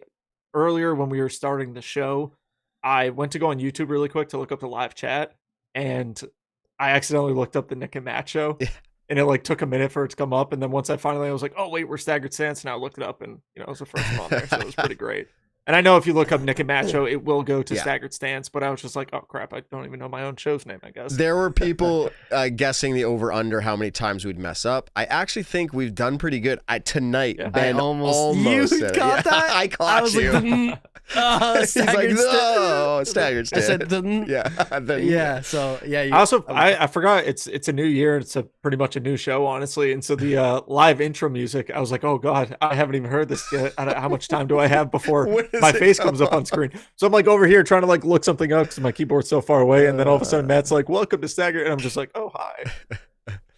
So yeah, So, a lot all of new things. things. You're gonna hear that music again here on the outro. So things are shifting, things are changing. I will give you a tease. Someone called it out in the chat. They're like, Matt knew Eagle was coming on next week. Like he teased it so hard last week at the end without saying it, and it's true. I try to drop you little Easter eggs if you listen to the show fully. But you didn't know where he was going. No. Exactly. So, No, I but mean, we had that's- him lined that's up. The big difference. Yeah. right? You knew that Eagle had a deal coming. It was the but- best. I thought he kept was going to secret. DGA. Oh, be true. honest. Yeah. To be fair, like I didn't ask Eagle, and I kept that totally professional there, and just simply said, "Can we line you up when the time is right?" And that's how that went down. Great. Other than that, be on the lookout because we're excited about this. We have been working with two guys, specifically one, but brothers who are app developers, and we put out a call, I don't remember, sometime last year, and we had quite a few respond to us. These two guys lined up, Dave. I'm not going to give away all their names. You don't need to bombard them, but shout out to them because they're working on an app for us. If you appreciated the pop, drop, lock. Yep. Josh, Pop, you're new to this year. Pop, lock, drop. It's one of those. Pop, lock, it, drop. I think pop, lock, drop. Yeah. Pop, I think no, it was or is it pop, pop and drop. drop and lock? Yeah. Oh my goodness. We will have that branded for you, but if you remember, it was above average, under average. Like we would guess players where they would finish that tournament based off of previous average experience or finishes. They're making us an app that you will be able to play along with. So when we guess, you log in, you guess, and we'll be able to have leaderboards and everything else. It's going to be fantastic. So look for that. We hope to have that ready for the first event of the season, so you can play with us. And then other just simple changes that we're going to keep working on to get this to where it needs to be. We appreciate everybody that listens. If you enjoy the show, please drop a like, subscribe, find us on podcast, and give us a review, especially with the name change. The algorithms really appreciate that, as do we. You guys are valuable. That's why we do this show. Guys, I think we're ready to close it out. And until next week, there's other podcasts, by the way, if you're watching live that are just about to start up or just did, interviews galore. So get on it, everybody. Until next time, we'll catch you out there next week, everybody. Oh, and 2 weeks to the Northeast Disc Golf Expo. 2 weeks in Northeast is you just have to be there. Just Okay. buy the ticket. It's simple. You got to Cool. be there. Josh will be there. And I love your that's what camouflage matters. shirt, by the way. Thank you. Hooligan Discs. It's not camouflage. The green you screen. can buy it on hooligandiscs.com. It's fire. Look, All right. little basket right there. Hit the outro button. Here we go. Peace out, everybody. See you. Later.